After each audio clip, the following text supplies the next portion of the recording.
We have pleasure in opening the Ordinary Council meeting of the 27th of May 2025 at 6:30 p.m. and welcome all those in attendance. I wish to inform you that the meeting is being live streamed and recorded.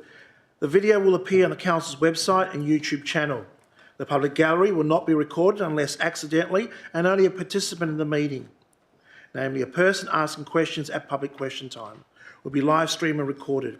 If you wish to ask a question at public question time, your voice and image will be recorded and live streamed. If you do not consent to your voice and image being recorded and live streamed to the public, then you'll need to leave the meeting. By staying in this meeting, you consent to your voice and image being live streamed and recorded. No other electronic, visual or audio recording device or instrument can be used to record the proceedings of this meeting without prior written permission from the Council, as per the City of Belmont's Standing Orders local law.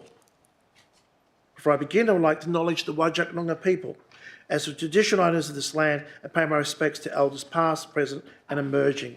I further acknowledge their cultural heritage, beliefs, connection and relationship with this land which continues today. Councillor Kujitsky, would you please read aloud the affirmation of civic duty and responsibility on behalf of elected members present, please? Thank you, Mr. Mayor. I make this affirmation in good faith and declare that I will duly, faithfully, honestly and with integrity fulfil the duties of my office for all the people of the City of Belmont according to the best of my judgment and ability. I'll observe the City's Code of Conduct and Standing Orders to ensure efficient, effective and orderly decision-making within this forum. Thank you, Councillor Kujitsky. Apologies. We've received an apology from the officer, Mr. Downing, Director of Corporate and Governance. We have no councillor seeking leave of absence for this meeting. Will the Coordinator of Governance please advise those declarations made to date? Are there any financial interests? Thank you, Mr. Mayor. No, there are no financial declarations this evening. Are there any disclosure of interest affecting impartiality? I have received a number of impartiality interest disclosures. Firstly, Councillor Sessions, item 12.2, the local planning policy number 11, public art contribution, as she is the chair of the City's Public Art Advisory Panel. Councillor Sessions also for item 12.3, which is the Arts and Culture Strategy, as she is the chair of the City's Public Art Advisory Panel. Councillor Harris, item 12.3, the Arts and Culture Strategy, as he is a committee member of the Belmont Potters Group, an active artist and a participant in the City art events such as the Art Awards in 2024. Councillor Harris for item 12.4, the Redcliffe Area Traffic Study, as he has directly advocated to the local government on the topic of traffic issues in Redcliffe, presented at public meetings on the topic and moved a motion at the special electors meeting for action in this matter. Councillor Sessions for item 14.1, the tender for the provision of preventative family and domestic violence services, as Councillor Sessions has worked with the RUA office through various committees. That's all for this evening. Thank you, Mr. Mayor. I believe there's one more been handed in. Comes. Thank you, Mr. Mayor. Councillor Ryan for item 12.4, the Redcliffe Area Traffic Study, as he lives on Lyle Street, Redcliffe, and the recommendations contained within the item includes modifications to the intersection of Stanton Road and Lyle Street. Thank you, Mr. Mayor. Thank you very much. 4.1, announcements. There's no announcements this evening. The disclaimer. Wish to draw attention to the disclaimer notice contained within the agenda document and advise members of the public that any decisions made at the meeting tonight can be revoked pursuant to the Local Government Act of 1995. Therefore, members of the public should not rely on any decisions until formal notification in writing from the City has been received. Declarations by members who have not given due consideration to all matters contained in the business papers present before the meeting. Are there any declarations being made by councillors? There are none.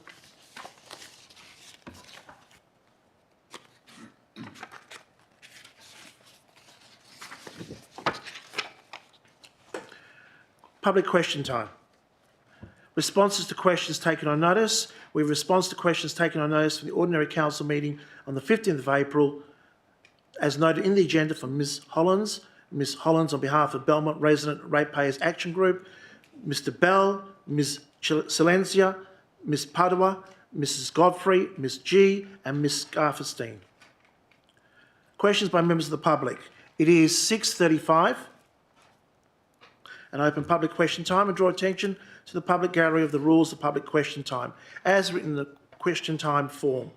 I remind members of the public of the standing orders local law requirements for members of the public to extend due courtesy and respect to both councillors and employees. Please do not use inappropriate, objectable, untruthful expressions or expressions that reflect adversely on the character or actions of councillors or employees. If any expression is deemed inappropriate, you'll be directed to withdraw the expression and apologise. If you do not comply, I'll have to end your question.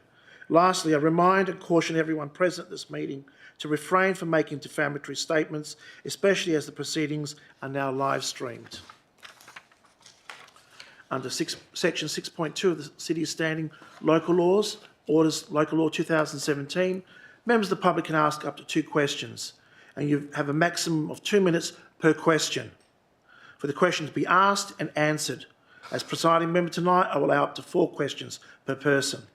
Please note that sub-questions being questions within questions will be counted towards the total number of questions permitted. The question number and time limit is to allow fair and equal opportunity for everyone to ask their questions before the proceedings continue. At the moment, I only have 2 members or 1 person on behalf of herself and her group of public who have given prior notice to ask questions, these being Ms Hollands from Redcliffe, Ms Hollands for Bragg. Any other questions? Call out your name, please. Ms G and Mr Russell. Nobody else? Thank you. Over to you, Ms Hollands. Please state your name and suburb, just for procedural, for everyone who's we asked to do it. You have 2 minutes per question for the question to be asked and answered. Thank you. Over to you. Well, firstly, I don't give consent to be on camera, and any consent, perceived consent's under duress. Before I start tonight, I'd just like to take a moment to, on behalf of Bragg, I'd like to acknowledge Councillor Powell, and who passed away recently. She served on council for 20-odd years, and after a 2-year break, she was elected in 2024, re-elected. She told me she was not happy with the direction council had been taking. I have memories of her strong stand on domestic violence and her push to get a domestic violence officer in Belmont, and more recently, on a return in July 24, she batted really hard against councillors, each getting a $12,000 increase for professional development. She was totally against it and spoke up for the residents because of the timing of when this occurred, when residents were doing it tough. 2 weeks before she died, she told me she couldn't wait to stick up for the residents again, and this is a sad loss for us all, and our thoughts are with the family. Thank you, Mayor Rossi. So, the Bragg questions. For several meetings now, I've been asking questions about the standing orders. I've done this because I believe they are not being used correctly, and in my opinion, this leads to unfairness and censoring. Last meeting, I quoted the Local Government Act and the regulations, and as I had not had a proper answer to my previous question, I simply asked, what date did Council pass the rules the Mayor refers to at the start of the meeting as being the rules of public question time, as they are not standing orders? The answer was interesting and detailed.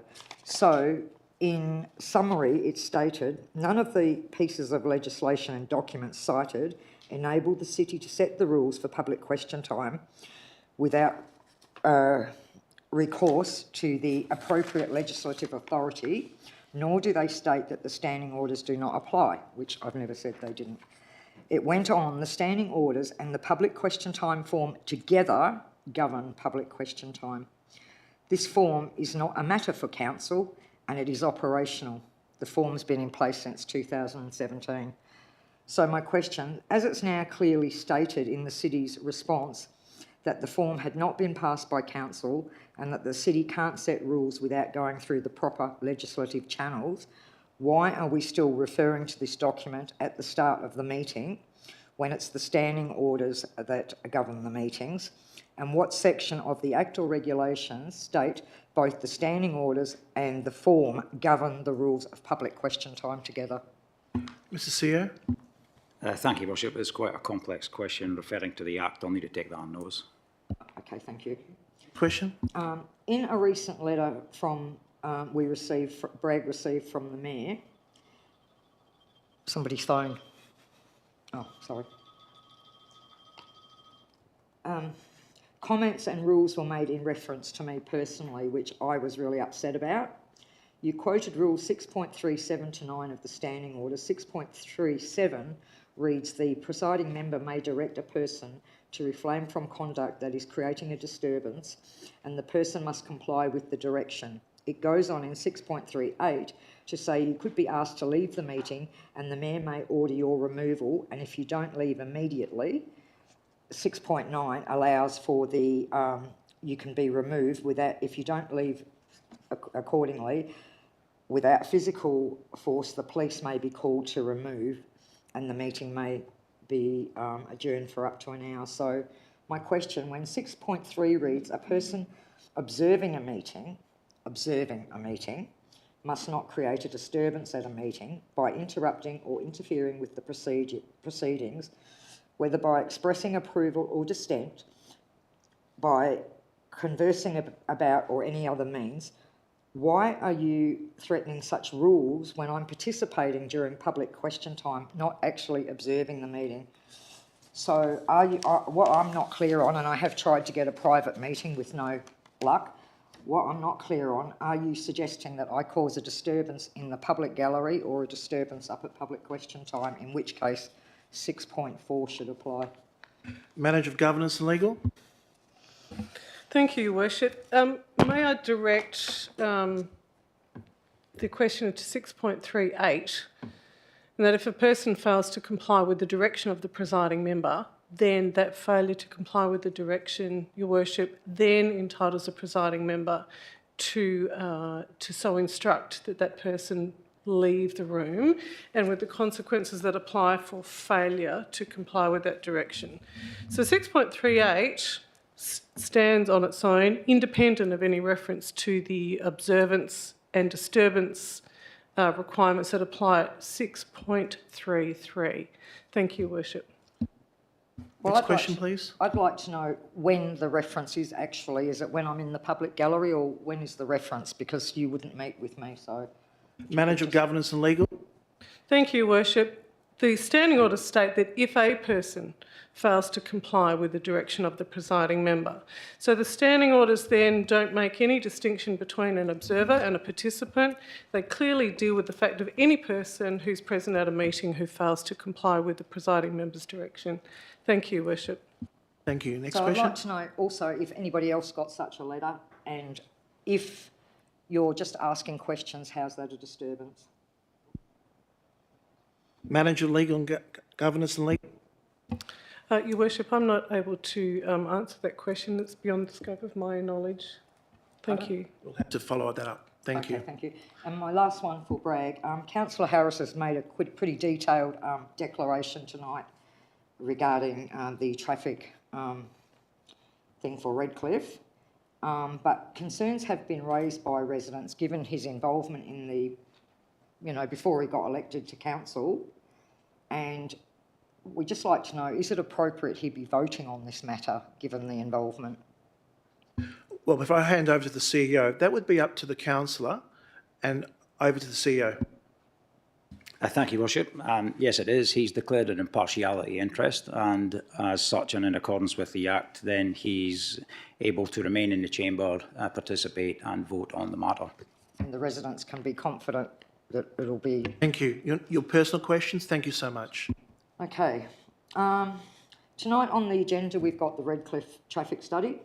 The 126,000 report from traffic engineers has recommended a roundabout at Morrison and Stanton Road, which may not have had costs associated factored in when the report was done. I'm not clear on that. So what I'd like to, my concern is that if it is costly, we might have to wait a significant period of time when the residents shouldn't have to wait, given that Perth Airport got $900,000 rate discount and theirs caused the problem for Redcliffe. So my question, how much is the roundabout and lighting likely to cost, and will there be any delays for arranging funding, or is it ready to go, the funding? Director of Infrastructure Services. Thank you, Mayor Rossi. It actually is given in the report that the estimated revised LCURS costs are approximately $500,000. We also note as well that once the design is complete, we will firm up those costs, and we would apply for additional funding from Main Roads for that. In terms of timings, we are looking now to see can we get a lighting assessment done, hopefully in the next week or so, to see do we need lighting there. So it could be a case that the lighting upgrade from Main Roads, or sorry, Western Power, could be lengthy, and we would consider interim measures in the meantime. But I don't see there being a particular issue with funding the roundabout at Stanton and Morrison. Next question, My please. next question, you just referred to the lighting, and you're getting a report about the lighting on the roundabout. Perhaps we don't need lighting. So has the lighting on the roundabout been ordered from Western Power already, so that we're in a queue which could take months while we're waiting on the other report, so there's no further delays? And if not, why not? As I would think we could cancel the Western Power light if we needed to, and if nothing else, you could move it down to Mooring Street on that speed bump. We've been waiting about 3 years. Director of Infrastructure Services. Again, thank you, Mayor Rossi. We do have an application in for the lighting on Mooring Street. I have advised Ms Hollins of that previously. No, we haven't applied to Western Power yet for a light there because Council haven't endorsed the study findings yet, firstly. Secondly, we have to complete the lighting assessment and design for the lighting. But once that's done, we will apply to Western Power. So Question, is please. there any reason that we couldn't have applied so we're not delayed? Director of Infrastructure Services, could we have applied earlier? I'm just, Miss Mayor Ross, excuse me, but it's hard to hear the director. He's not, I don't know about the gallery, but... If you could move your mic a little bit forward. Do you, Mayor Rossi? I do apologise. I'll speak louder. That's better. That's good. Well, as I said, the Council hasn't endorsed the findings yet, so we wouldn't be proceeding with any works before that's done. Next question, please. Okay. We believe that it's likely if there's a left-in, left-out implemented on Lyle Street, it will be Morrison and the side streets that the traffic goes to, not Mooring, due to the speed bumps there. We also think that the traffic study, had it been convinced that this would solve the problem and not create a further problems, I would have thought it wouldn't have recommended just a trial for the left-in, left-out. So my question, how long is that trial going to last, and what is the plan for fixing problems that may arise in Morrison and the side streets, or even if the traffic returns to Lyle Street via one of the side streets to get to Great Eastern? Will it mean traffic calming all over the area as previously suggested in Council? Director of Infrastructures, there's actually two parts of that question. Could you be able to answer that? Thank you. Yeah, through you, Mayor Rossi, I would suggest with the trial would be a minimum of 12 months. And as noted in the report, we will be monitoring traffic in the area. So if there are particular issues arise, we would consider further traffic calming options if needed. Okay, thank you. Ms G. Janet G, Gabriel Street, Cloverdale. The It's been raised about domestic violence again tonight, so I'd like to ask, when will the councillors look at talking to the officers about putting people on camera when they want to ask questions up here, especially if we have people of a different nationality that would like to ask questions but fear being on a camera. So I'd like to ask, when is council going to actually stand up for the ratepayers? CEO? Thank you, Worship. I guess that question probably relates to councillors, but as you know, we have discussed this matter a number of times in this chamber. We've had questions at electors' meetings, and the position still remains the same, that there is no requirement to record ABFs. There is a requirement to record the council meetings, and anyone participating in the council meeting is captured and live streamed as the Mayor reads out at the start of this meeting. They don't have There to. There is a council policy on this matter, and that is what governs the recording of this meeting.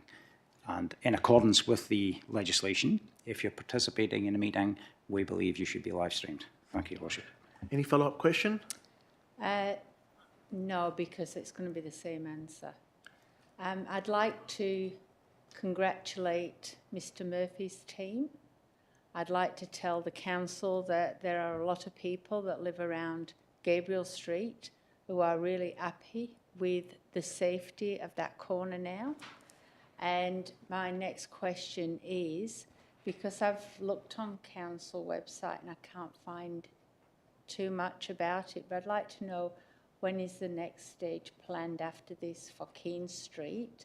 And also, there is an issue at the lights at Fulham Street. A lot of people are doing U-turns there. So that is another thing. Is that going to be addressed in the future of Abernethy Road? I'll get a response for you. The Director of Infrastructure Services, there's two parts to that, two questions there about Keene Street, when's that part coming up next, and the issues at Fulham Street. Through you, Mayor Rossi, Keene Street is a roundabout proposed, so there'll be quite a lot of work with regards to development of that, for the design of it. Also, there will be significant relocations of existing services, so that works could be realistically probably 3 years away, I would say. With regards to Fulham Street lights, there are recommendations in the report to amend the lighting phases at Fulham Street as well. So that'll be also, we have to work through main roads and probably Western Power on that one. Once we have, now that we're working through the implementation plan, that will all be detailed on the website. So we'll set a web page for that. So that'll be communicated to the public. Thank you. Again, thank you. It's been a dramatic change to a lot of people on that corner. Thank you. Mr. Russell.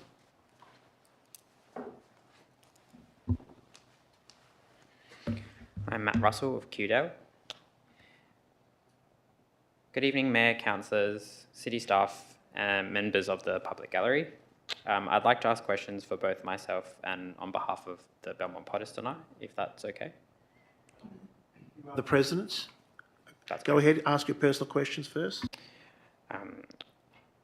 What does it say about our commitment to inclusion if we treat First Nations identity as a subsection of multiculturalism rather than a foundational pillar of cultural planning?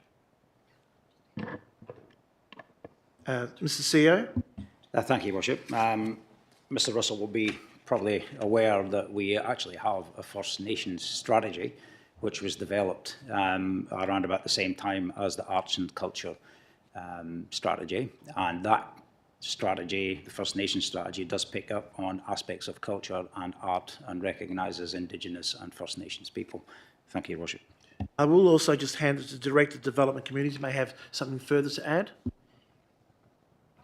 Nothing further to add, Mr. Mayor, other than we do have a dedicated First Nations strategy, so that segment of the community is definitely not a subset of our multicultural community. Question, please. If the city is striving for an ambitious vision in arts and culture, how will we ensure that it's not just aspirational, but grounded in actions the community can see and evaluate? Mr. CEO? Thank you, Your Worship. When and if Council endorses the Arts and Culture Strategy this evening, the next phase will be to look at the action plan and the implementation plan, and those things will follow suit once Council endorses the strategy, if that happens this evening. Question? Go ahead. When was the last time the city publicly acknowledged a gap or shortcoming in its planning or engagement and used it as an opportunity to improve?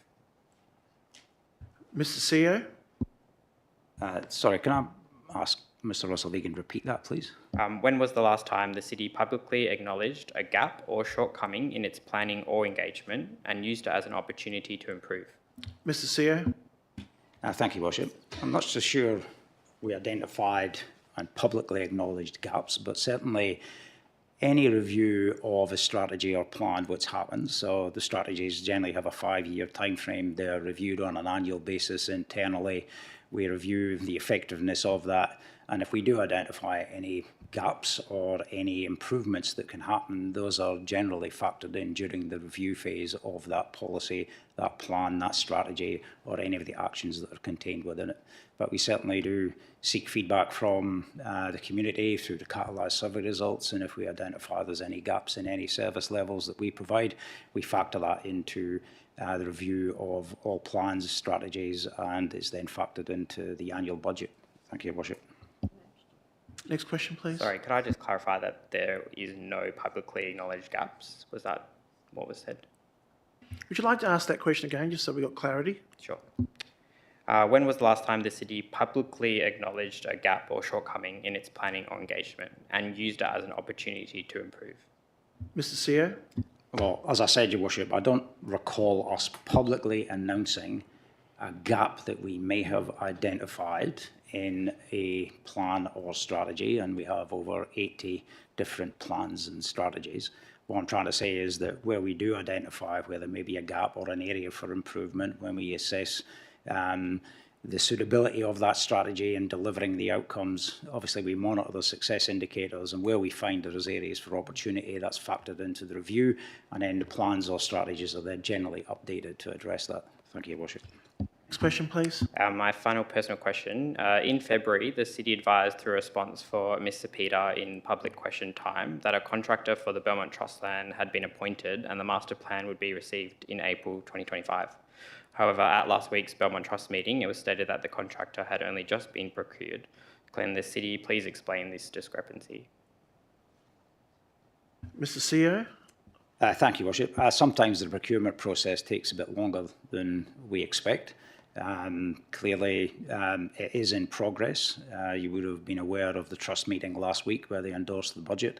So I would imagine that landscape plan will be coming in the next few months, and we'll certainly be able to present that to the Trust at a future meeting. Thank you, Your Worship. Your questions on behalf of the Belmont Potters, please. Why was the early draft strategy not shared publicly if the intention was for the strategy to reflect transparent community development? Mr. CEO? Thank you, Worship. I think I responded to some questions of that nature last week at the Agenda Briefing Forum. We believe that there was substantial community consultation during the preparation of the strategy over a 2-year period. There was a comprehensive community consultation plan that was developed, and we believe that we had sufficient feedback and input from a range of people across our multicultural community in the development of the strategy. Thank you, Worship. Question, please. If the strategy aligns with state and national frameworks, why does it not include a timeline like those same frameworks do? Mr. CEO? Thank you, Worship. As I mentioned previously, those timelines are still to be developed once Council endorses the strategy. So when we talk about the next step or stages in it, council endorses the strategy. We then look at that strategy and consider what the implementation schedule will be like, the timelines, the budget, the resourcing, and that forms part of any annual budget process that we undertake here at the City. Thank you, Your Worship. Next question. What meaningful changes were made to the strategy following community consultation, and how are those changes documented or explained back to the community? Not too sure if we can answer all that in one hit today, but Mr. CEO, can you try? I was going to suggest I'd probably need to take that on notice, Your Worship. Thank you. Any further? Yeah, just one last question. How does the consultation process for the arts and culture strategy compare to the process followed for the city's community safety and crime prevention plan, the local planning strategy, or the open public space strategy, all of which include a publicly available draft, formal public comment periods, and clear summary of community feedback prior to council endorsement? Mr. CEO? Thank you, Your Worship. Some of the strategies that are mentioned there have statutory timeframes, particularly in the planning area, so I might take that on notice and provide a response. Thank you, Your Worship. Thank you very much.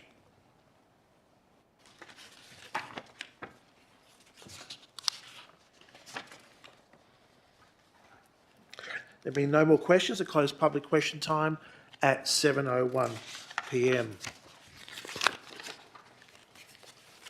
Confirmation of the minutes, receipt of matrix. Matrix on the Gender Briefing Forum held on the 20th of May.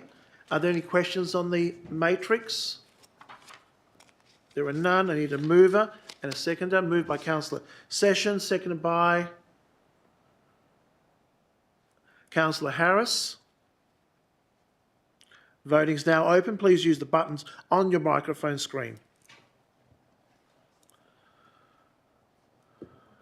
Carried unanimously. Thank you.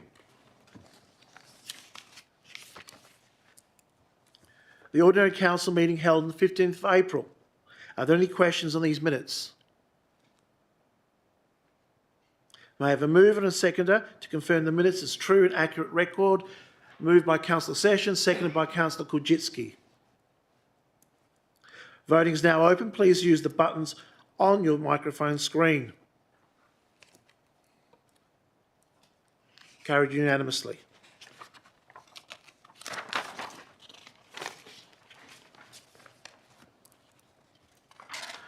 (6.3) Special Council meeting held on the 29th of April of this year. Are there any questions on the minutes? May I have a mover and a second to confirm the minutes as a true and accurate record? Moved by Councillor Sessions, seconded by Councillor Kujitsky.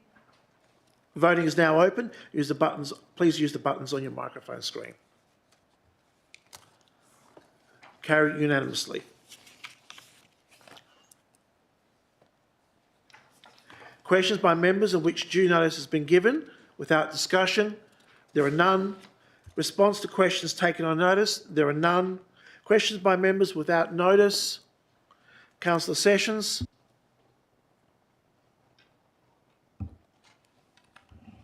Thanks, Mayor Rossi. I've just got one question, please. As crime and antisocial behaviour are the #1 concern for our residents every year, can you please update Council on steps that are being taken in regards to the constant antisocial behaviour, lack of support services and lack of assistance from state government agencies in regards to nanny in place in Rivervale and the wider City of Belmont? Mr. CEO will be able to brief us. Thank you, Worship. There's been quite a bit happening in the last 4 weeks or so with the Department of Communities.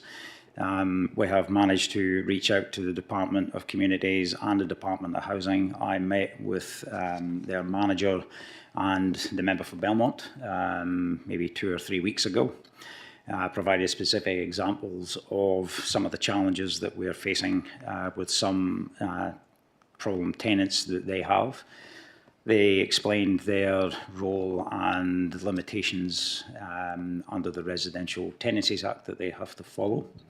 The manager of the Department of Communities has agreed to come into an information forum, and I think that's the 8th of July. He will be coming and attending to give a presentation to council on the specific challenges that they have and also the role they have to play under that Residential Tenancies Act. We've also arranged for quarterly meetings to be set up between the Department of Communities, Department of Housing and city staff. One of those meetings was just held last week from memory, where they're sharing information and certainly trying to work more collaboratively to assist us with some of the issues that we've been facing. And Council will know that there's a motion that's being drafted to the Wild Zone meeting along that manner as well. Thank you, Worship. And on top of that, as you can hear, we are working behind the scenes quite well. I'm writing numerous emails to different departments with every person whose name I can get. I'm putting on that email and sending off over issues, and I'm meeting with a representative from the Department of Communities this Friday also, on top of what the CEO is doing. So we're using a two-pronged effect to try and do as much as we can for our residents. Good question, thank you.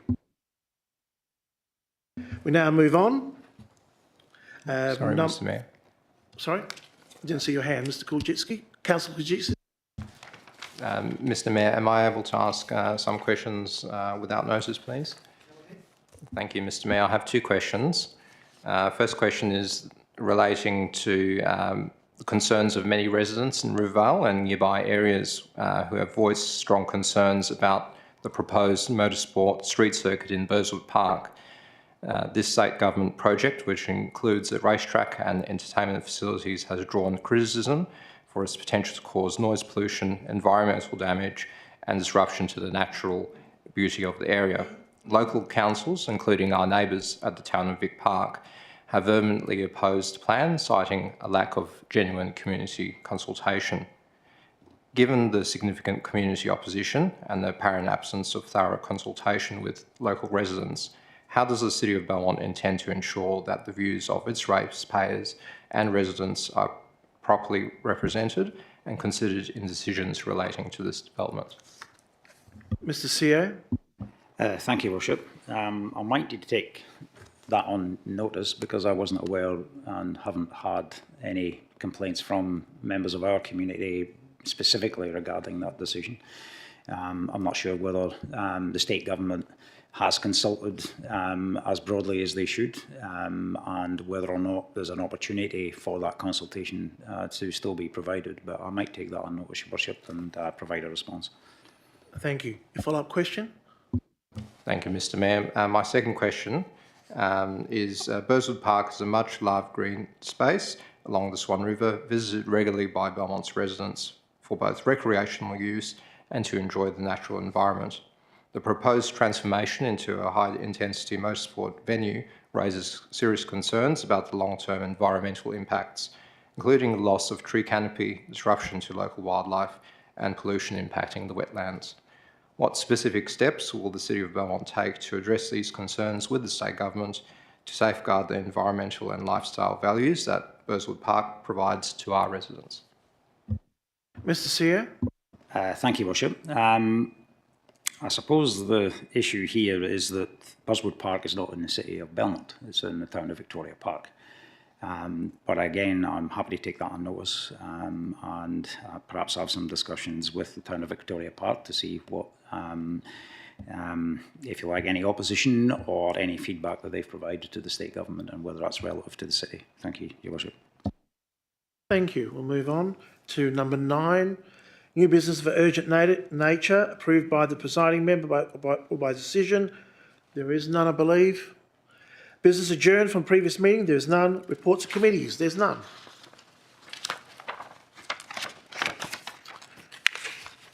Reports of administration. Withdrawn items. I'll go through each one.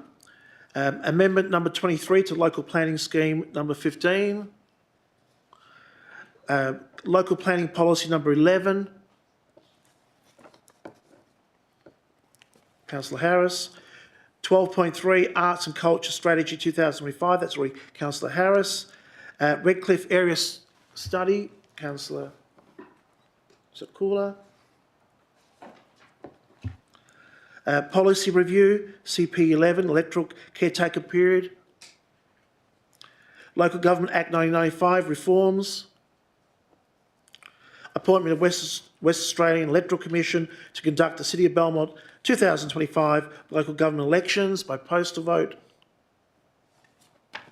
Accounts for payments. Monthly financial report. Monthly financial report, that was for March, and monthly financial report for April. Nobody. So we have 12.2, 12.433 and 12.4. We now move,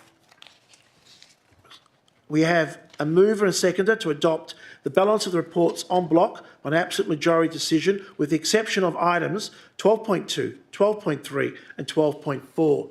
Moved by Councillor Davis, seconded by Councillor Sessions. Voting is now open. Please use the buttons on your microphone screen.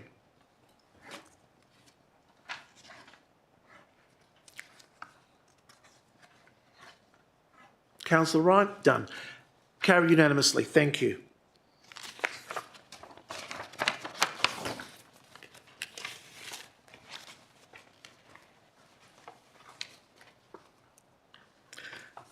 For those people present in the gallery, please note that those items that have not been withdrawn have now been adopted by Council. You are welcome to stay and observe the remainder of tonight's proceedings, or you may wish to leave when convenient. As outlined previously, please do not rely on any Council decision until formal notification has been received in writing. Thank you.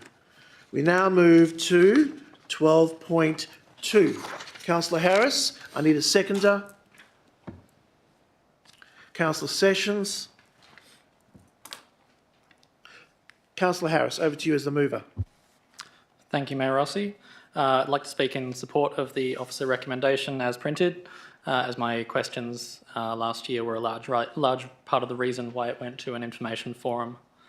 My main concerns were related to the $4.5 million threshold and its justification.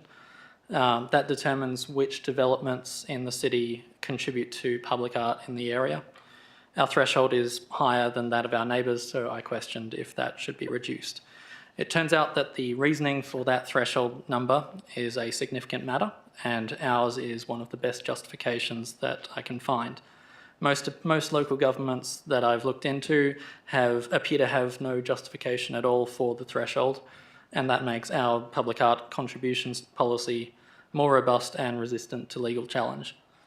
So I support the recommendation, and I thank officers for their thorough research, clear responses and their patience. Thank you, Mayor Rossi. I move to the seconder, Councillor Sessions. Thanks, Mayor Rossi. I also fully support this item. And you don't wish to add anything further? Anybody else wish to speak for or against? Councillor Kulczycki. Thank you, Mr. Mayor. I'll be speaking in favour of this officer recommendation. It's a sensible policy that is sufficiently flexible to continue to support positive public art outcomes in our community. It is pleasing to see the updated types of media and also the public realm definitions in this policy that will facilitate fresh installations in the future. Cash in lieu provisions are prudent, ensuring developers are not incentivised to put undue burden on the commissioning of public art upon the city for higher value developments. So overall, this is a good policy, and I'm glad that this has been put forward for our review. Anybody else wishes to speak for or against? We go back to the mover. Nothing further to add, Mayor Rossi. Thank you. Voting is now open. Please use the buttons on your microphone screen. Councillor Ryan, carried unanimously. Thank you. We now move to 12.3, Arts and Culture Strategy. Councillor Harris. Need a seconder. Councillor Davis. Over to you, Councillor Harris. I'd like to firstly note, thank you, Mr. Mayor, that the version in front of us, I don't think has the up-to-date changes, which are just 2 parts rather than the 3. And look on the screen, it might be a little bit different. Yes. There you go. Okay, as long as everyone Before can you read that. start, can you please just check on the screen does match what you've submitted, so you're feeling very comfortable with what's been put forward? Yes, that's correct.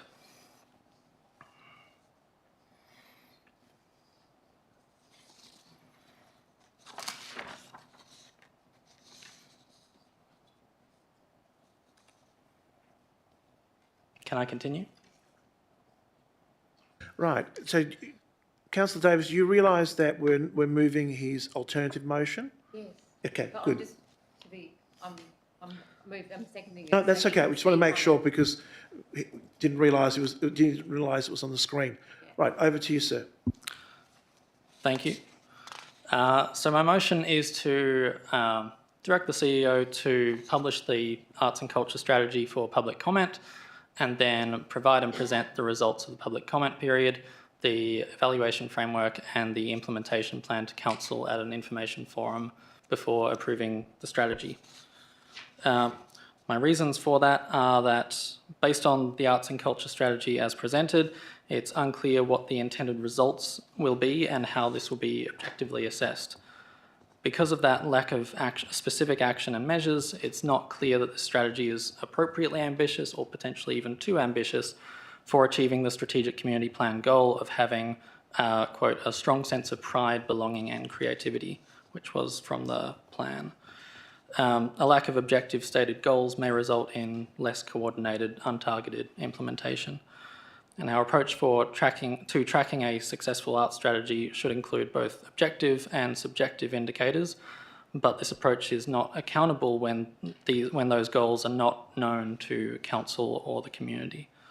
I believe draft strategies should be published and available for public comment in all instances before they are approved, and collating public consultation results, the implementation plan and performance measurement for presentation at an IF before a return of the strategy to council for approval would be the most streamlined approach to address those issues.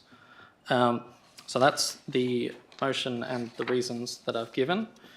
So just make sure for everybody Yes. in the room understands you're moving an alternative councillor motion. Normally we start by saying that. So just so everybody knows, Yes. this is his alternative councillor motion. Now keep on going.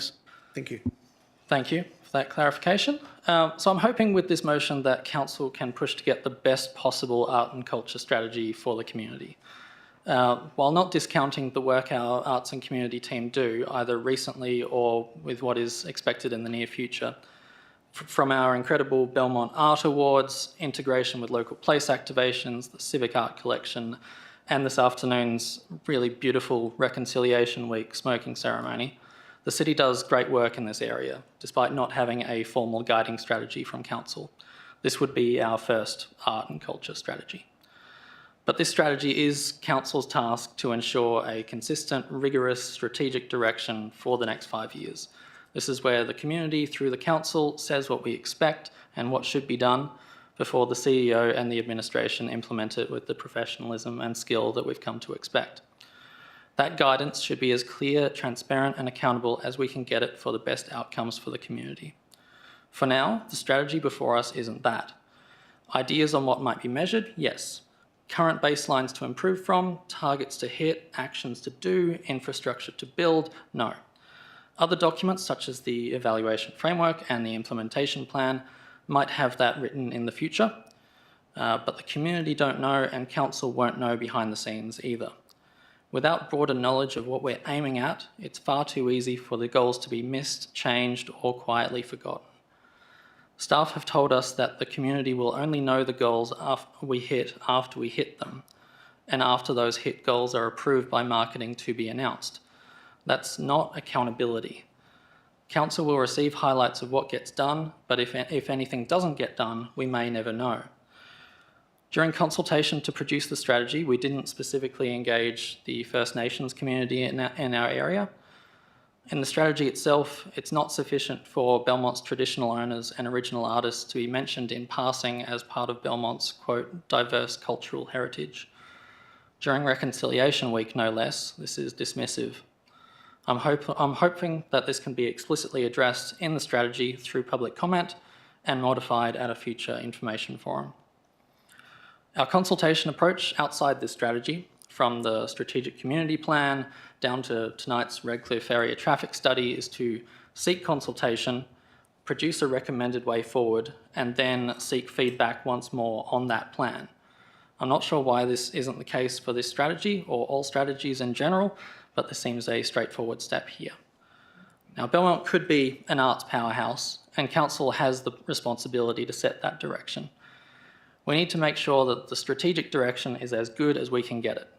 I think that involves seeking community feedback on this draft, considering what success should look like, and clearly articulating the significant steps we will take to get there.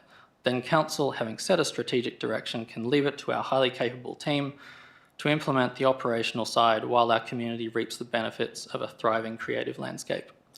But the strategy is the bedrock of the future work, and we on Council should ensure it's the best it can be. The strategy as presented is vague and not accountable. We haven't asked anyone outside this building what they thought of the strategy document, and we have not got anything to say or prioritise in our arts and culture strategy about the First Nations cultures of Belmont.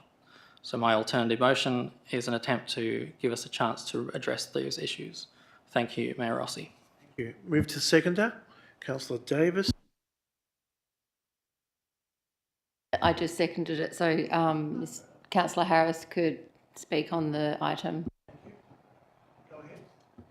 Okay, so I'm going to speak against it. So I actually do believe that there has been a considerable amount of engagement with the community. There's been a 4-month engagement with focus groups, stakeholders, interviews, and certain surveys as well. 198 participants contributed to initial consultation, representing a broad cross-section of community members, local artists, and key stakeholders. Since I've been on council, though, this is my 8th year, I have noticed that the city has taken a very serious trying to develop the arts and culture. It's certainly something that is developed and blossomed since I've been on council. Even just the public art, just driving around, what you see in the community in Belmont certainly has flourished. I was told the City of Belmont did engage with a member of the community who is the president of the Potters Club. They did consult with him for quite a few months, I was told, or on and off for a few months, I believe. So I do believe they engaged thoroughly with local community members. I'm satisfied with what I see in front of me with regards to this strategy. And like the manager of, I think it was Natasha, did mention, it's an ever-evolving strategy that it just continues to grow and evolve. So I'm more than happy to approve this strategy. Thank you. Thank you. Who else wishes to speak for or against? Councillor Kujitsky. Thank you, Mr. Mayor. I've taken a close look at this alternative motion and also against what has been presented as the officer recommendation. I do have some concern with the alternative motion as it perhaps oversteps the mark in what our role is as council, to look at a strategy at a high level and then expect that administration fulfills that strategy in a well presented way.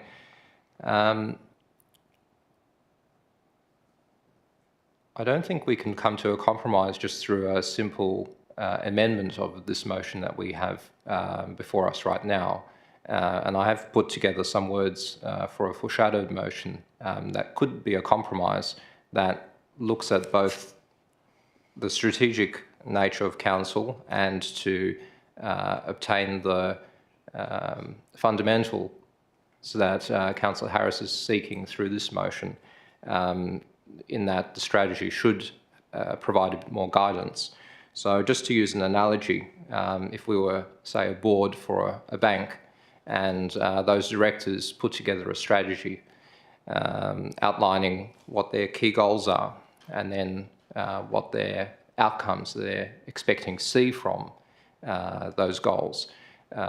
Those KPIs are set by the board, and then it would be expected that the CEO and the management would then fulfil that high-level strategy and also the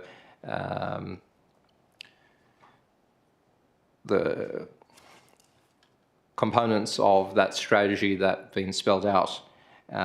So we do have a very capable board here, capable CEO here at the city who would be able to, with the appropriate guidance, implement a plan that's set by council.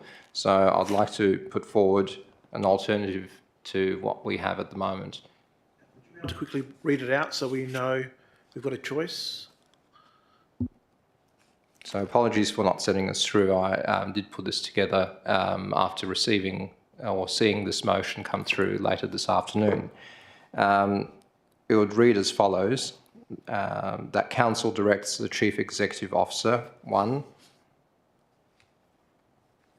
publish the draft and culture strategy as contained in the ordinary council meeting agenda of the 27th of May 2025 on Belmont Connect at the earliest opportunity, inviting public consultation for a period of 20 days.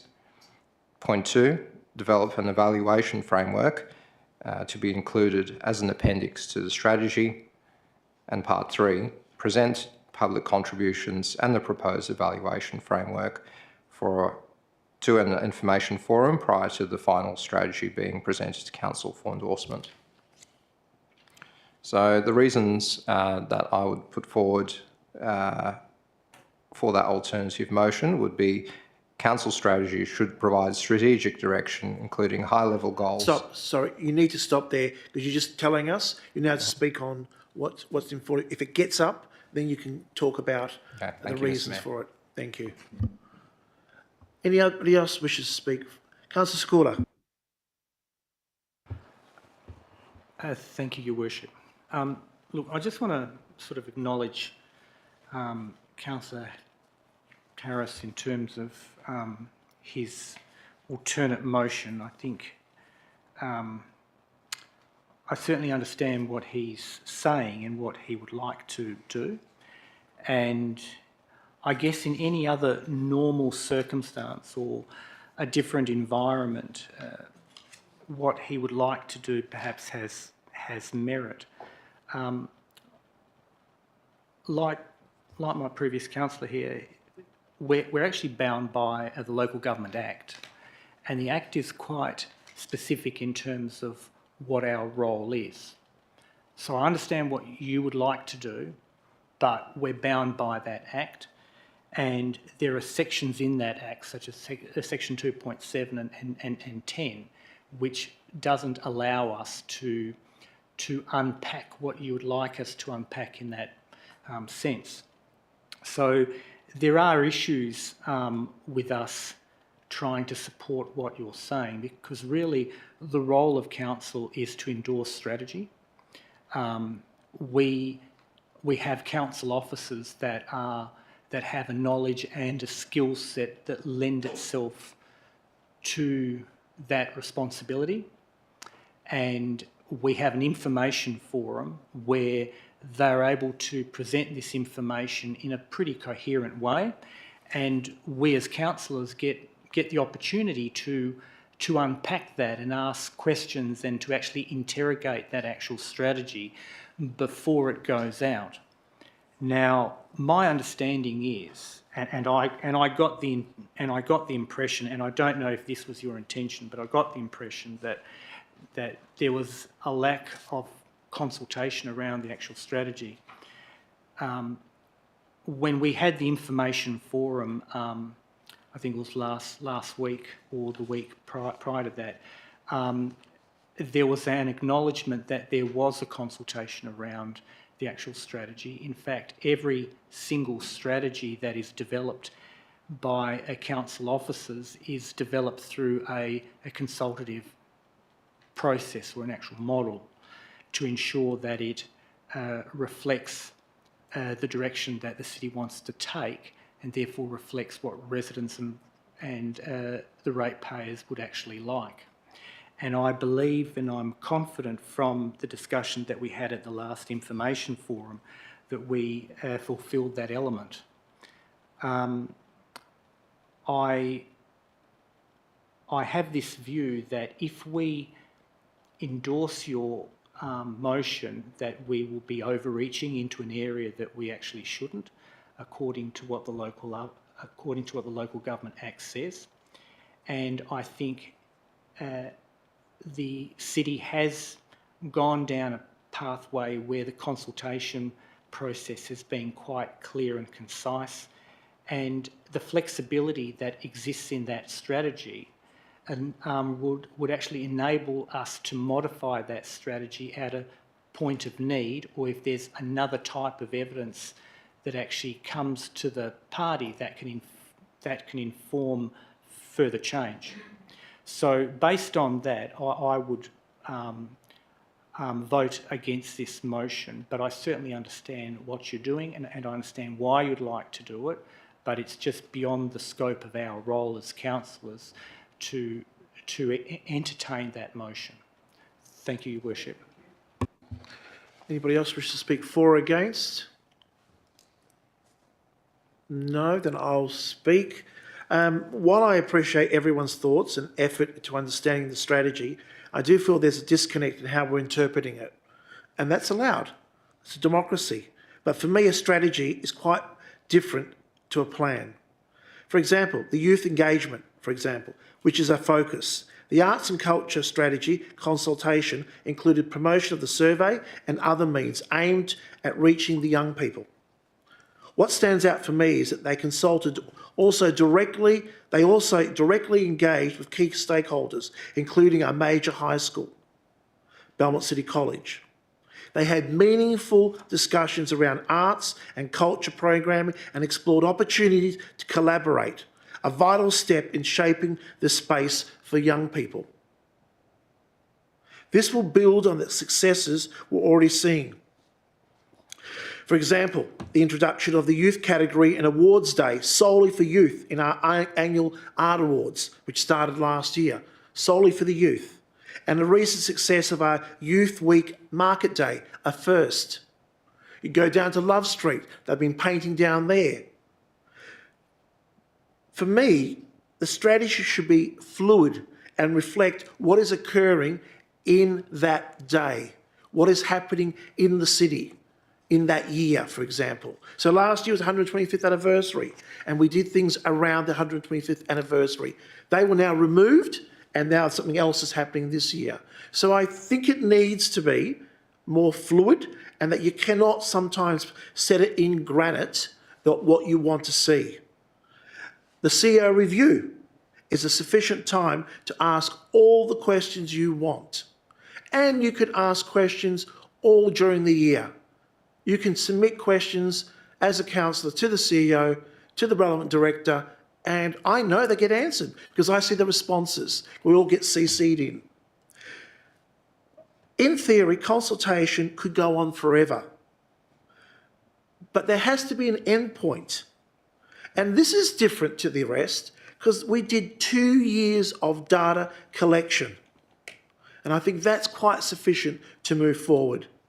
My role is to prove the strategy component, and I believe this achieves it. And before I just go back to the move, I've got a question. Can I ask the CEO, how will this impact the timeline of the strategy if we were to follow the alternative councillor motion? Thank you, Worship. It would potentially delay the strategy a number of months. Obviously, we would need to determine how long that public comment period would be. We'd also need to consider the results of that public comment period. We would then need to consider the results of that further with the strategy to determine whether the strategy was still consistent or not. We would then need to consider if it wasn't, and whether there needed to be a substantial review of that strategy. That would take a number of months.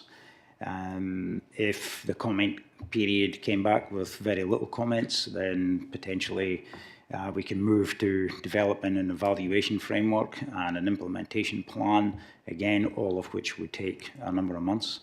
One would probably suggest that the local government elections that are coming up and the caretaker period that would apply from the beginning of September, there's a good chance that you wouldn't see the strategy again perhaps until November or December or potentially even February next year. Thank you, Your Worship.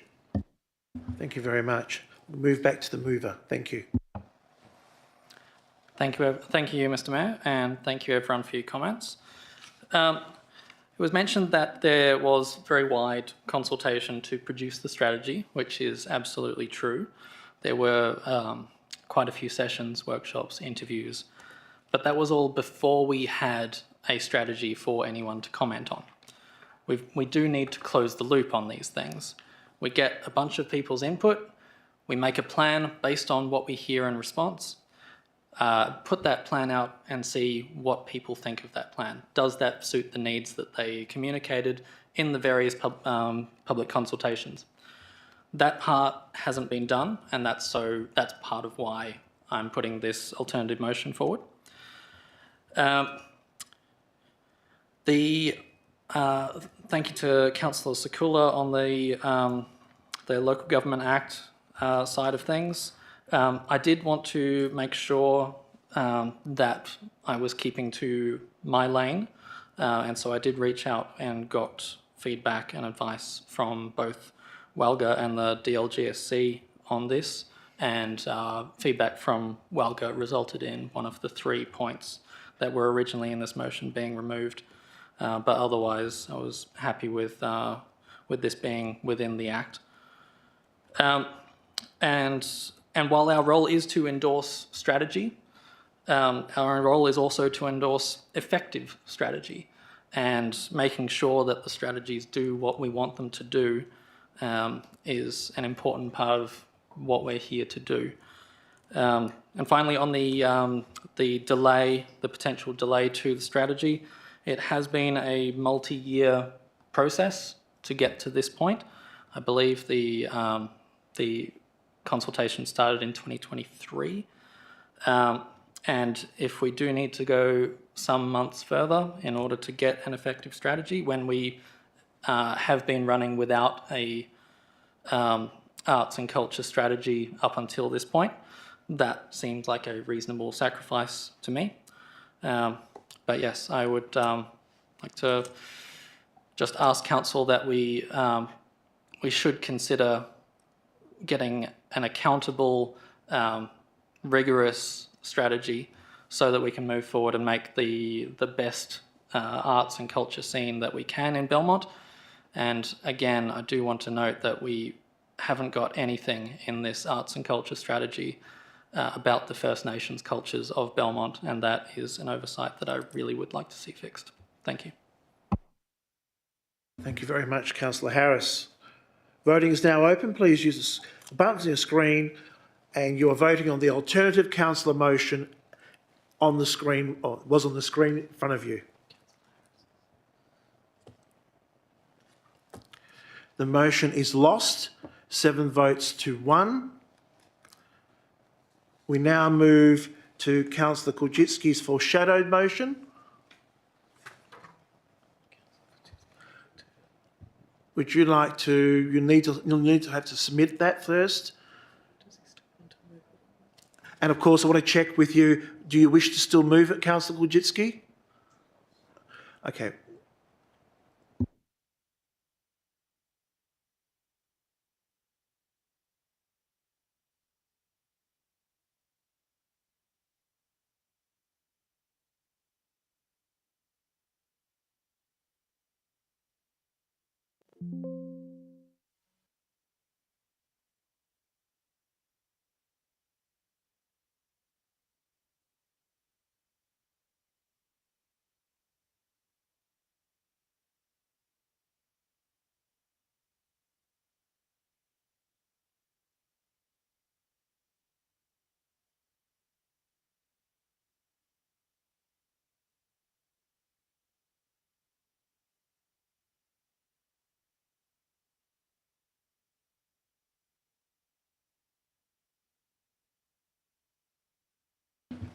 Have we received a copy of it? Are we typing it up? So we need to... Are you able to move across, Councillor Kujitsky, with your phone and give the details? Oh, it's come through? Thank you. We'll just give a few minutes for them to type it up. Thank you. Thank you for your patience, everyone.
Councillor Kujitsky, can you please check what's on the screens to ensure that it reflects exactly what you have? And also we need reasons at the bottom. Oh, fantastic. All right, please just take time to read that to ensure it's what you want, and the rest of us should please read along.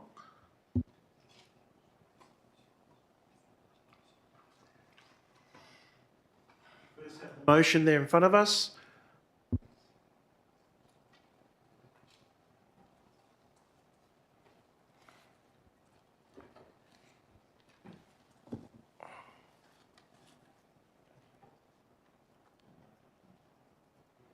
And we go down to the reasons.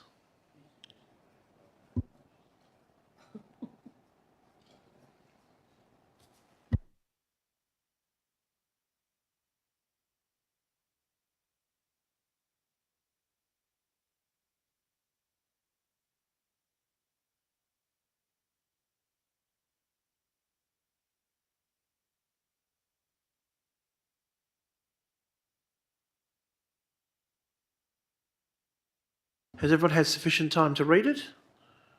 Right. Back to you, Councillor Kujitsky. You're the mover. I need a second. Did we get a seconder before? Councillor Session. Over to you, Councillor Kujitsky. Thank you, Mr. Mayor. Do you wish for me to read through these points, or was it sufficient that we have this on the screen and that I've addressed this previously? I think it's quite clear on the screen, so feel free to speak to it. Okay, thank you. I'll be very brief, Mr. Mayor. As mentioned by Councillor Skula, Councillor Harris's motion did have merit. It did ask for additional direction to be provided to the strategy that is presented in the agenda papers. However, in my opinion, it was perhaps seeking too much input from us.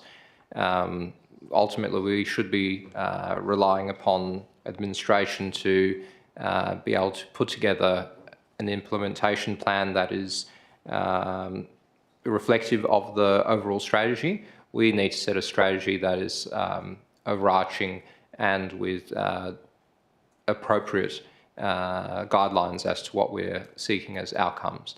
So what I'm putting forward is a compromised position to what we just considered.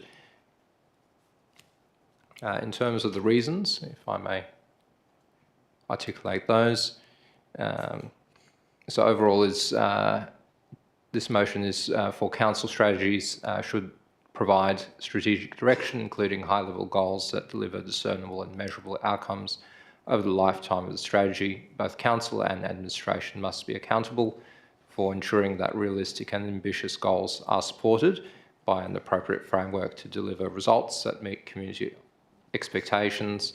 And finally, the approach to community consultations varies between different strategies endorsed by council, and by providing the community with the opportunity to contribute to the final draft of any strategy, it fosters genuine engagement and trust building in our decision-making processes. So that's the reasons why I've put this forward for us to consider. Thank you. Thank you. Anybody else? Oh, the seconder, Councillor Sessions. Thanks, Mayor Rossi. I'm actually not in support of this motion. I'm confident that the implementation plan that comes next will contain goals and measurable targets. We have avenues such as the CEO's KPI review if we feel the strategy and the plan are ineffective. So I actually support the officer recommendation. Thank you. Anybody else wish to speak? Question? Councillor Marx. Question. Go. Just a question of you, Mr. Mayor, for the CEO. This appraisal here, this recommendation, suggests that we do not evaluate any of our work. Is this the case? I've been here 25 years and there's been consistent evaluation. Have we suddenly stopped evaluating or what? Mr. CEO? Thank you, Worship. No, we haven't. There's ongoing evaluation and effective management of all plans, strategies, implementation plans that we have. As I've mentioned in a memo I sent out, that there are a number of avenues where we report on the success and implementation of all of these frameworks and documents that we have. Divisional reports are sent out on a regular basis from each of the service areas within Council, giving an update on the status of a range of things. I bring things periodically to information forums to provide updates on the performance and the delivery of a number of key strategies and initiatives that we have. As the Mayor has mentioned, there's my CEO performance review, which happens twice a year, and I provide a comprehensive update on all of those annual goals and targets that Council sets for me. The evaluation and the quality that goes into delivering these strategies for the benefit of the community, I think, continues and will continue beyond today's date. Thank you, Worship. Any further questions? From Councillor Sakula, you had a question, I believe. Thank you, Your Worship. I have two, if I may. So just following on from Councillor Marx, is there an evaluation framework? Like when I think about that, I think about a document that is attached to an actual strategy. So is there a framework that is specifically used in order to evaluate the actual success of that strategy or that plan? Mr. CEO? Thank you, Worship. So the terminology may be different. An evaluation framework, certainly when a strategy is developed, there then forms an implementation plan or an implementation schedule that will deliver on that strategy. And as I mentioned, strategies can be a bit fluid. An example would be the strategy that was developed for the Faulkner Park Master Plan. And as we start investigating things, we realise that things can happen and some things can't. And so that's why a strategy is generally fluid. The implementation plan is more rigid, and that's something that is developed and by qualified and experienced staff. And there's been some comment about this not being an effective strategy this evening, but there are 3 core pillars. There's 9 key action areas, and there are a number of success indicators already contained within this strategy. So there are ongoing evaluations that are done of the effectiveness of all our plans and strategies. They're reported at performance reporting. The executive team meet every 3 months to review all the strategic documents and the performance of the organisation, including the corporate business plan and the strategic community plan. So the evaluation does happen, but whether it's under a specific term of an evaluation framework is not necessarily the terminology that may be used. Thank you, Your Worship. Next question, second question. Yes, and Your Worship, I have my second question, but that question is separated into 2A and 2B. So 2A, with respect to public consultation, I notice that Councillor has included that as part of point number 1 in his motion. When I look at the councillor officer recommendation, there's no referral to that in either 2A or 2B. Does that mean that further consultation for whatever period doesn't occur? Mr. Seer? Thank you, Worship. I guess what would happen from now is there wouldn't be formal public consultation on the actual document itself. But last week you heard from the manager that ongoing consultation will be happening with all the community groups as they start to implement things. They have feedback forums at every event. There's all that feedback that comes back to this council to look to continually improve any of the services or any of the events that we undertake. So while there wouldn't be specific consultation on this document, certainly the feedback that we would get from running these events and the implementation of this would certainly be an avenue and certainly something that we would take into consideration when we were to review this, and we would be reviewing it potentially on an annual basis anyway, just to ensure the effectiveness of that. While some strategies go out for comment, not all of them do. This one is one, and I think, and I'm sure someone will correct me if I'm wrong, but the Belmont Trust land took a different perspective in consultation where we engaged a consultant. We had a deliberative panel, and that deliberative panel presented the report to council, and then council endorsed that, which is similar to the amount of consultation that happened here. We didn't then go back out to the public with that document to determine whether the community were comfortable with what was provided through that consultation process, which I think is similar to this one. Thank you, Your Worship. And my question 2B, I'd like to say 2B rather than 3, but I'll go for 3. Question 3. Okay.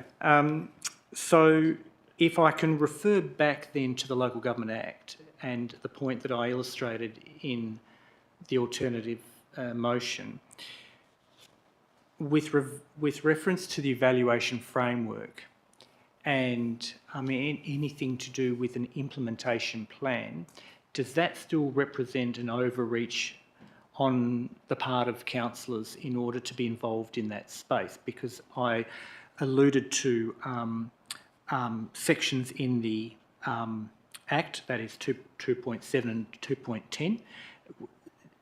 When we go down that line, does that then emerge as an overreach in that space? Mr. Seer? Thank you, Worship. Yes, look, I think I explained that pretty well in the memo that was sent out to councillors on Friday. It's my opinion that council's role is strategic in nature and is to endorse strategy. If council wants to get involved in developing or commenting on or writing implementation plans, then I believe that's crossing that line between the strategic role of council and the role of the CEO. So yes, I would suggest it could potentially be an overreach, and I think I explained that pretty clearly in the memo I circulated on Friday. Thank you, Your Worship. Thank you very much. Councillor Ryan, you wish to speak or ask a question? I'll ask a question, Mr. Mayor. Okay, go ahead, please. The question is, the officer's recommendation, I believe, should be adopted. Thank you for your statement, which you're allowed to in this meeting. Thank you. Anybody else wishes to speak for or against? Councillor Harris. Thank you, Mr. Mayor, and thank you, Councillor Kulczycki, for this compromise position. I think this would be an effective way to have a re-evaluation of what's in the strategy, and it should not result in council overstepping the bounds as described, particularly in developing, commenting on or writing implementation plans. This, as far as I understand it, would be presenting and having the evaluation framework presented to us, but not having the ability to edit or modify that. I think that's a level of accountability that would be valuable, where we talk about what goals we want to achieve with this strategy, how we will know whether we've achieved it or not, and making sure that council is aware of that before the next 5 years of the implementation of this strategy go ahead. So thank you, Mr. Mayor. Anybody else wishes to speak on it or ask a question? No, we'll go to the mover, Councillor Wojcicki. Thank you, Mr. Mayor. As mentioned previously, this full shadow motion was put forward just at the last minute to come to a compromise position, fundamentally removing the implementation framework concern, and which would be an overstep of us as a body, being council, and I'd suggest that we perhaps consider this so that we can have the appropriate review of the development of the strategy and the direction that that strategy would be going over the 5-year period, over and above the high-level goals that are described, but are not entirely measurably, or not entirely measurable in nature. Thank you, Mr. Mayor. Thank you. Voting is now open. Please use the buttons on your screen.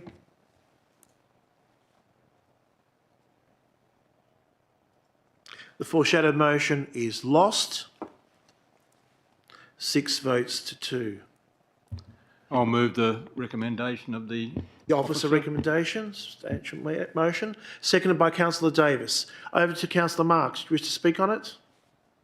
No, Mr. Mayor. Councillor Davis, do you wish to speak on a seconder?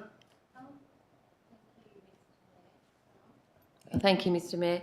Well, I just would tell the public or the people that live in the City of Belmont, have a look at the agenda, have a look at the item and look at the overview. We have the key actions, the alignment with the strategic community plan, the desired outcomes and indicators of success. Because some of the comments that I've been hearing tonight from some of the councillors is that we haven't included certain people in the strategy.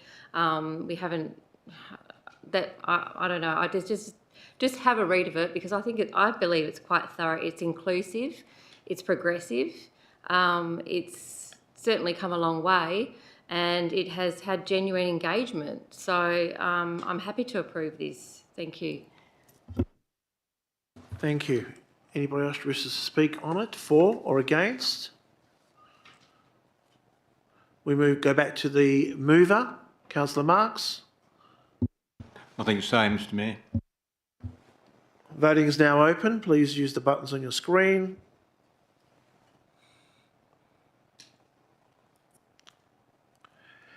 Carried 6 votes to 2. Thank you. We move on to 12.4.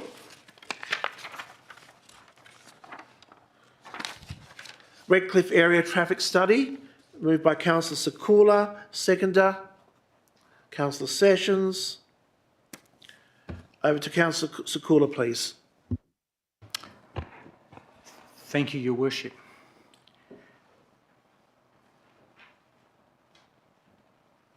Sakula, everything okay? Yep. Oh.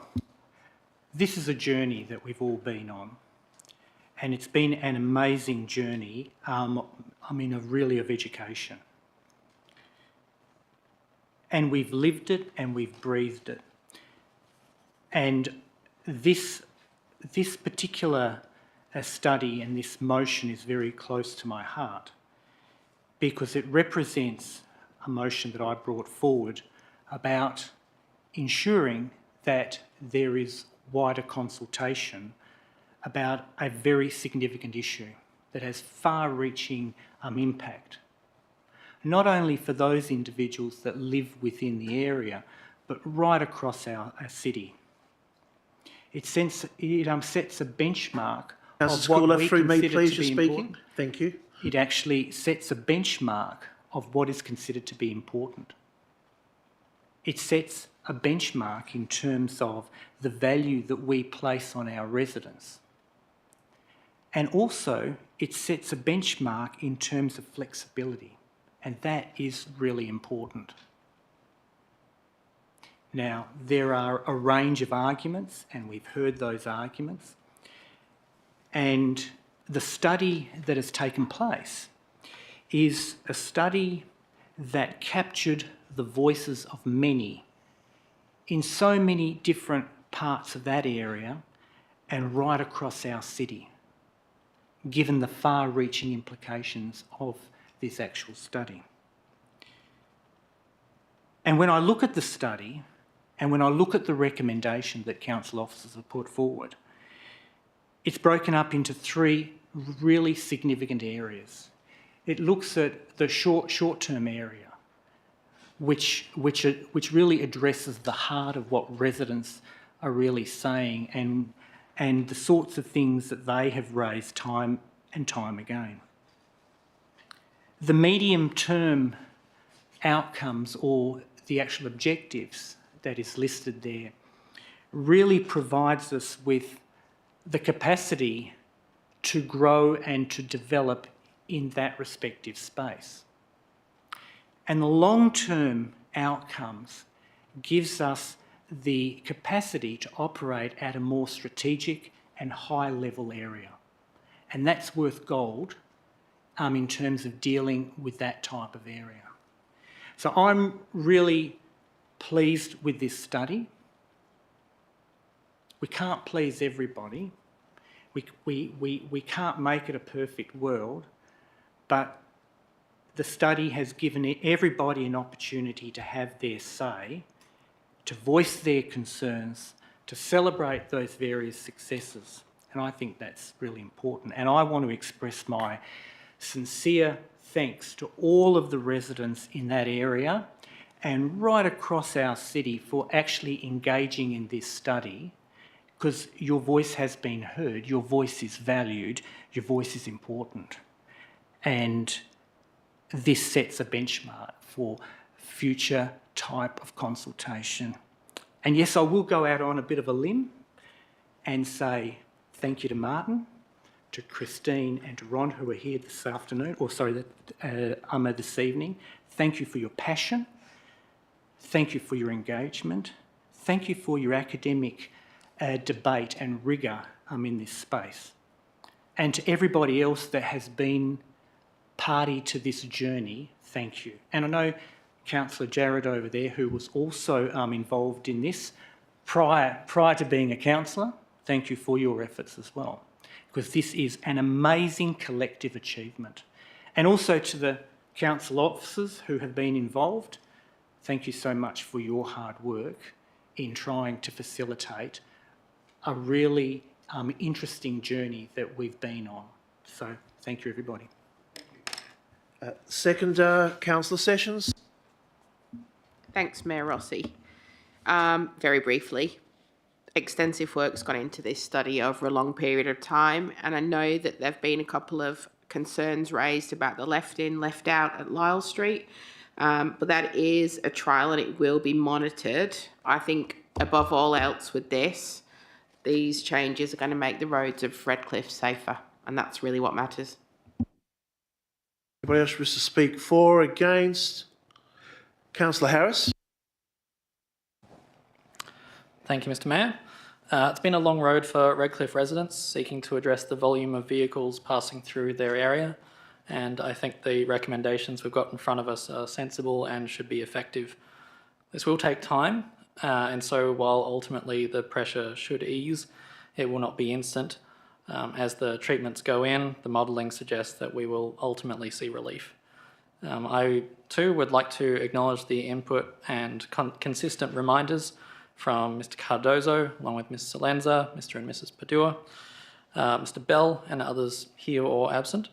Thank you also to Councillor George and Councillor Davis for the motion to hold. I also want to highlight the recommendation for a trial of the left in, left out at Lyle and Stanton.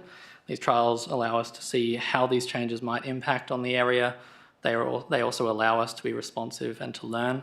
Data from that trial will inform our experts on the next steps. The impact on the other streets, as ever, will be important to track. My concerns are in Morrison and Boulder Ave, but officers have plans for traffic counts before and after, including in these areas where we can be responsive if need be. I think the recommendations in the report are excellent, and I'm glad to see the updated LCERS recommendations targeted at reducing traffic volume in the area. Thank you, Mr. Mayor. Thank you. Anybody else wish to speak for or against? Councillor Marks, of course. Thank you, Mr. Mayor. Just very briefly and very quickly, if you're going to look at this sort of road movements and so forth in an area, this is the way to do it. An independent expert consultant who looked at all the roads. I'm not certain that what he says is what will happen, but I hope it is. There is not much more you can do to make a certainty of it. I believe that the left in, left out will help Lyle Street. There is no doubt about that. Whether it will move the traffic into Mooring Street, whether it will move the traffic into Epsom Avenue, whether it will move the traffic into Morrison Street, I don't know. But we're about to find out. We have the fluidity to be able to react to this, and I think that the Director made it quite clear that if things don't go the way we think it's going to go, then we'll make some moves. So I don't think we can do much better than this, and we just have to wait and see what happens. So thank you. Thank you very much, Councillor Marks. Anybody wish? Councillor Kujitsky. Thank you, Mr. Mayor. I just want to mention that I support the officer recommendation. This has come about by evidence-based plan to solve for this complex situation, which has gathered considerable public attention over the last few years. The plan is sufficiently flexible and is subject to council monitoring so that the deployment of the solutions can occur with the necessary ability to pivot as and if required. For example, the left in, left out at Lyle, which has been of concern. We've recently seen the changes at Abernethy Road and the flow-on effect that has caused at Gabrielle Street and at Fulham Street and Keene Streets, and we should be expecting the same sort of flow-on effects to occur through the deployment of this plan, as this is a long-term strategy, and the report essentially paints a picture of what it should look like as a finished product, and we know that this will be a work in progress for a period of time, and there will be some difficulties that occur through the deployment. But overall, the end goal is sound. We've had considerable analysis that we've undertaken as a body at an information forum on this topic, so I'm sufficiently satisfied that with what we're presented, it will address everything that's needed. Further to that, we do have a number of unknowns that will be occurring over the coming years in Redcliffe. We're still waiting further guidance from the state government on the A6.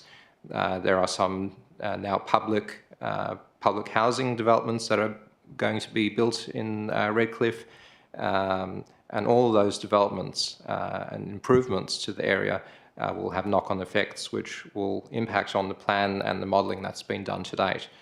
But this plan is sufficiently adaptable that it will provide sufficient guidance to allow us to react in a timely manner. Thank you, Mr. Mayor. Thank you. Anybody else wish to speak? Councillor Ryan, go ahead. Thanks, Mr. Mayor. As a resident of Lyle Street for 26 years, it's nice to see that something has got started, and I hope it can come to a right fruition, because Lyle Street at the moment is a speedway and somebody is going to get badly hurt. So the quicker it happens, the better. Thank you. Thank you very much. Anybody else wish to speak who hasn't spoken? No? I'll speak briefly. I want to begin by saying that I understand that not every decision we make will please everyone. And after all my time on council, I've come to accept that. But I truly believe this proposal goes a long way towards listening to our community and responding to what residents have been asking for. The temporary left in, left out at Lyle Street is exactly that, a trial. and will be monitored and examined, and will examine its impact.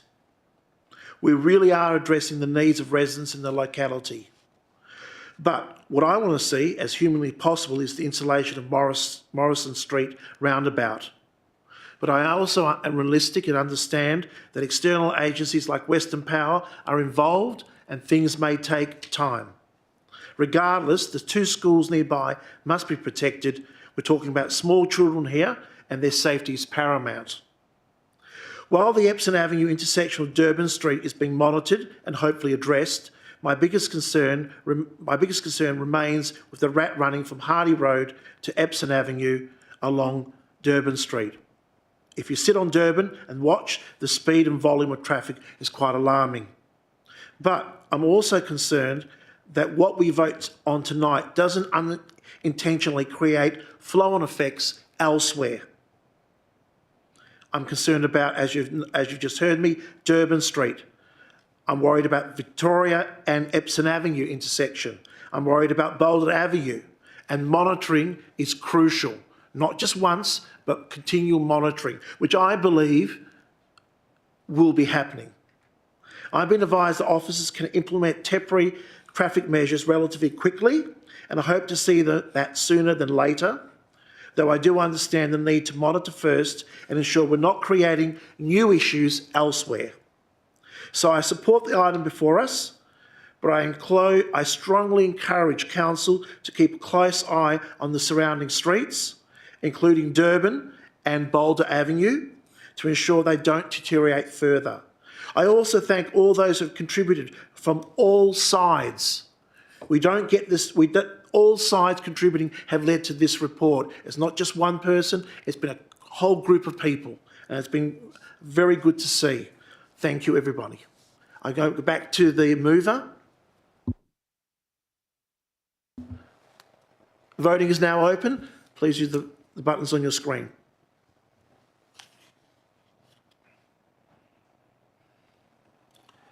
Councillor Ryan. Councillor Ryan, was that? We go back. Councillor Ryan, I need your vote. It is now. Terrific. Carried unanimously. Thank you, everybody.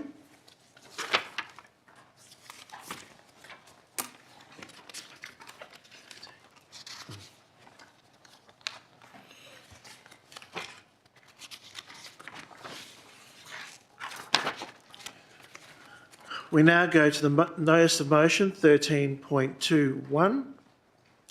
Did I miss something? Before I do that, I've jumped ahead. 13.1, request for leave of absence. Are there any requests of leave of absence, Mr. CEO? There are none. We now go to 13.21, notice of motion by Councillor Harris, live streaming of agenda briefing forums. Over to you, Councillor Harris. And before I just go to you, can I just clarify here for everybody, we're deciding on a procedural motion, which is whether the motion is included in the agenda for the June Ordinary Council meeting. Just to make sure that's very clear. Councillor Harris, do you wish to move the motion to have your excluded notice of motion included in the agenda paper for the next Ordinary Council meeting? Yes, Mr. Mayor. Okay, I need a seconder. Councillor Davis was first.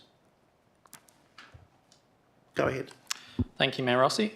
I'm hopeful that Council agrees to debate and decide on the live streaming of agenda briefing forums at next month's Council meeting. Having a debate tonight, thankfully we're not going to have a debate, on whether to have a debate next month seems unnecessary to the point of being silly, but here we are. If it were up to me, we would have debated this motion in December, or we would be debating the substance now. But due to choices made under our standing orders, we have to go through this exercise to move it forward. So, do we choose to debate the streaming of our agenda briefings? To me, we should.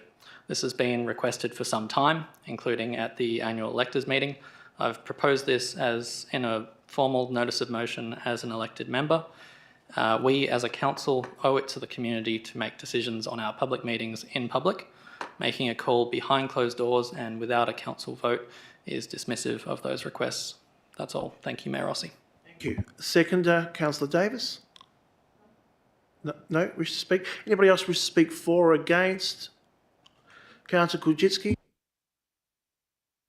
No, you can still speak on if you wish for this to go ahead. I'll just get the CEO to clarify. Yeah, so just to clarify, the debate should be around whether or not you agree that this should go forward, not necessarily debate on the actual motion. Debate on the motion, if you endorse this, will go ahead in the June meeting. Yeah.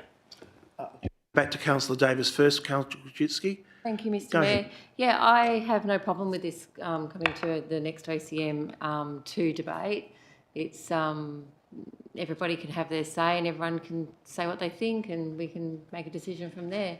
It's a democracy. So, yeah, happy to have this at the next ACM. Councillor Kulczycki? Thank you, Mr. Mayor. I'm in support of this procedural motion. I'm surprised with the constraint and restriction of debate and the situation that we're in, noting disappointment that the standing orders, particularly clause 5.3 4A4, is used to direct notices of motion that are simple and not requiring extended officer support or input, are being pushed to information forums, and this does not need to happen.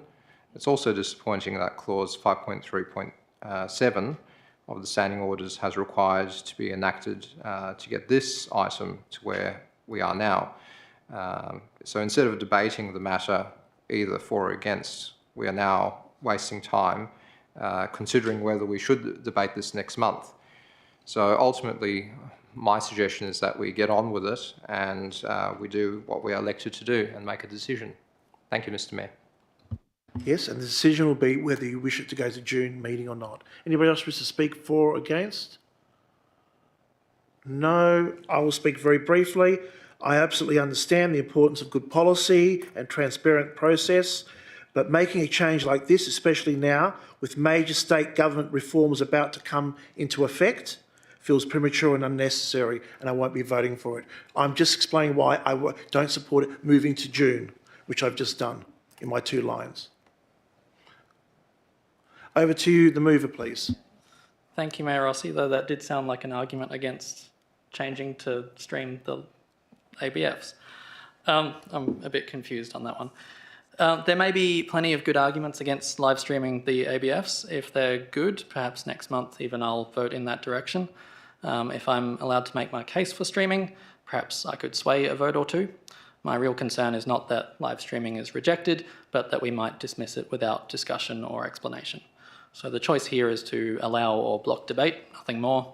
I hope Council chooses to give residents the courtesy of a public decision on this matter. Thank you, Mayor. Thank you. Vote open. Please vote.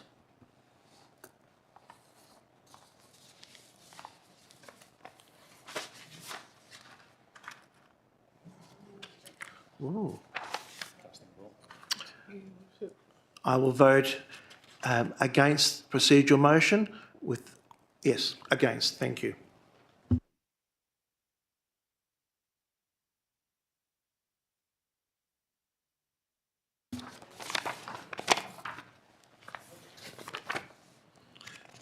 Matters which meeting may be closed. I now close the meeting in accordance with section 5.232C of the Local Government Act 1995. Have a move and a second to close the meeting. Councillor Sessions. Second, Councillor Davis. Voting is now open.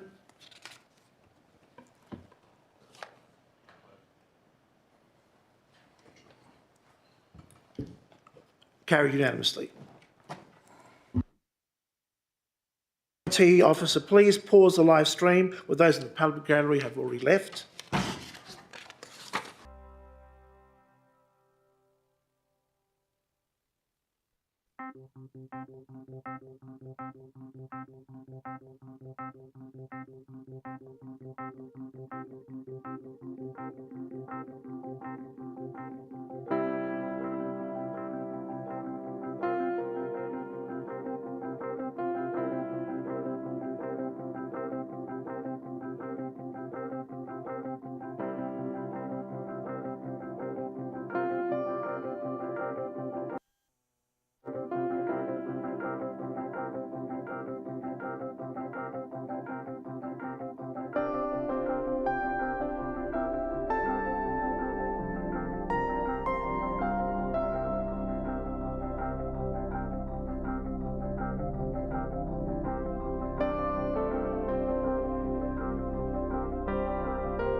invite the public back into the meeting.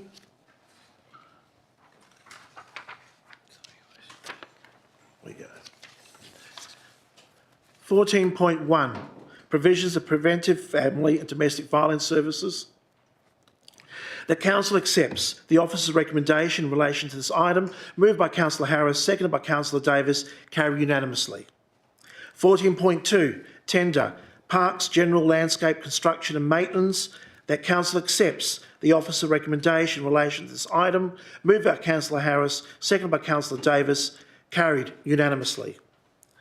14.3, the supply, installation and maintenance of closed-circuit TV systems, the tender. That council accepts the officer recommendation, moved by Councillor Harris, seconded by Councillor Davis, carried unanimously. 14.4, a final tender, provision of electrical repair and maintenance services. That council accepts the officer recommendation in relation to this item, moved by Councillor Harris, seconded by Councillor Davis, carried unanimously. There being no further business to conduct, I thank all those in attendance and close the meeting at 8:24 p.m. Can I remind all council elected members to please return all confidential documents to the box in the foyer of the council's entrance here at the Civic Centre. Thank you, everybody, for a good debate. Thank you.